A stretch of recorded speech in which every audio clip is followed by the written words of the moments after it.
पुणे तिथं काय उणे परक उरावर घेऊन बसतील, आपल्यानेच बोट धरलं तर पटायचं नाही, असं काही पुणेकरांचं झालंय. दिवाळी सुट्टीला इतर जिल्ह्यातील लोक गावाला जाताना परत येऊ नका असे बोर्ड नाचवणारा काही अक्कलशून्य लोक आपण पाहिली.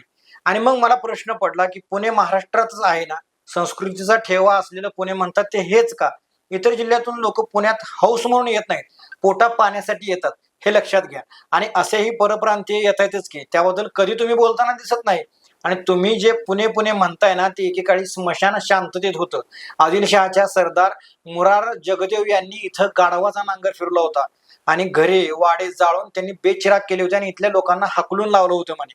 त्यानंतर महाराष्ट्राचे आराध्य दैवत छत्रपती शिवाजी महाराज आणि राजमाता जिजाऊ साहेबांनी सोन्याचा नांगर फिरवून पुण्याचं वैभव पुन्हा आणलंय. अखंड हिंदुस्थानचे दैवत आहे छत्रपती, पण मूळचे कोणत्या ठिकाणचे आहे हे तपासा आणि मग कळेल बाहेरचं कोण आणि कोणी काय केले ते. जाऊ द्या, काहींना सवयच असते शहाणपणा करायची, कुठेही सोडा त्यांना, ते भेदभावच करणार. महाराष्ट्रातच जिल्ह्या जिल्ह्यात वाद मात्र हे मोजके रील स्टार लावणार आहेत, अशी मानसिकता मात्र यामधून दिसून येते. आता पुणे शांत आहे अशी स्टोरी टाकणारी जी काही लोक आहेत, असंच जर हे पुणे शांत राहिलं तर ही लोक शांत बसतील का? तर नाही.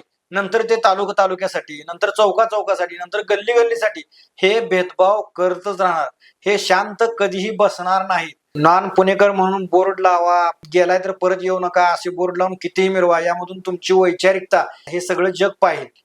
पण पुणे हे महाराष्ट्रातच आहे याचं भान मात्र हे काही रील स्टारांनी नक्की ठेवा.